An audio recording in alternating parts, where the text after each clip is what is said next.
యెహోషువ 3వ అధ్యాయము. యెహోషువ వేకువన లేచినప్పుడు అతడును ఇశ్రాయేలీయులందరును షిత్తీము నుండి బయలుదేరి యొర్దానుకు వచ్చి దానిని దాటక మునుపు అక్కడ నిలిచిరి. 3 దినములైన తరువాత నాయకులు పాళెంలో తిరుగుచు జనులకు ఇలాగున ఆజ్ఞాపించిరి. మీరు మీ దేవుడైన యెహోవా నిబంధన మందసమును యాజకులైన లేవీయులు మోసుకొని పోవట చూచునప్పుడు మీరున్న స్థలములో నుండి బయలుదేరి దాని వెంబడి వెళ్లవలెను. మీకును దానికిని దాదాపు 2000 కొలమోర్ల ఎడముండవలెను. మీరు వెళ్లి త్రోవ మీకింతకు ముందుగా వెళ్లినది కాదు. మీరు దానిని గుర్తుపట్టవలెను. గనుక ఆ మందసమునకు సమీపముగా మీరు నడవరాదు. మరియు యెహోషువ, రేపు యెహోవా మీ మధ్య అద్భుత కార్యములను చేయును గనుక మిమ్మును మీరు పరిశుద్ధపరచుకొనుడని జనులకు ఆజ్ఞ ఇచ్చెను. మీరు నిబంధన మందసమును ఎత్తిపట్టుకొని ప్రజల ముందర నడువుడని యాజకులకు అతడు సెలవీయగా వారు నిబంధన మందసమును ఎత్తుకొని ప్రజల ముందర నడిచిరి. అప్పుడు యెహోవా యెహోషువతో ఇట్లనెను, నేను మోషేకు తోడైయుండినట్లు నీకును తోడైయుందునని ఇశ్రాయేలీయులందరూ ఎరుగునట్లు నేడు వారి కన్నుల ఎదుట నిన్ను గొప్ప చేయ మొదలుపెట్టెదను. మీరు యొర్దాను నీళ్ల దరికి వచ్చి యొర్దానులో నిలువుడని నిబంధన మందసమును మోయు యాజకులకు ఆజ్ఞాపించుము.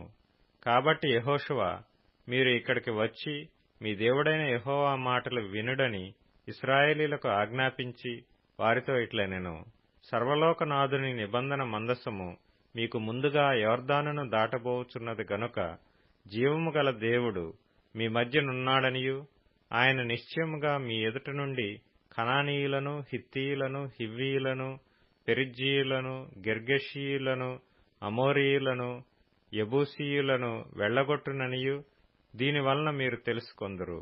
కాబట్టి ప్రతి గోత్రమునకు ఒక్కొక్క మనుషుని ఇశ్రాయేలీయుల గోత్రములలో నుండి 12 మనుషులను ఏర్పరచుకొనుడి. సర్వలోకనాథుడగు యెహోవా నిబంధన మందసమును మోయు యాజకుల అరకాళ్లు యొర్దాను నీళ్లను ముట్టగానే యొర్దాను నీళ్లు అనగా ఎగువ నుండి పారు నీళ్లు ఆపబడి ఏకరాశిగా నిలుచును.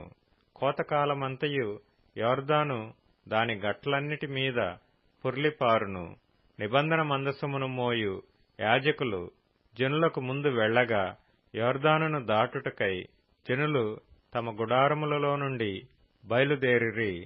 అప్పుడు ఆ మందసమును మోయువారు యొర్దానులో దిగిన తరువాత మందసమును మోయు యాజకుల కాళ్లు నీటి అంచున మునగగానే పైనుండి పారు నీళ్లు బహుదూరమున సారెతాను నొద్దనున్న ఆదామను పురమునకు దగ్గర ఏకరాశిగా నిల్చెను.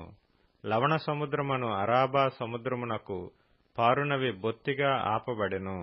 జనులు యెరికో ఎదుటను దాటగా యెహోవా నిబంధన మందసమును మోయు యాజకులు యొర్దాను మధ్య ఆరిన నేలను స్థిరముగా నిలిచిరి.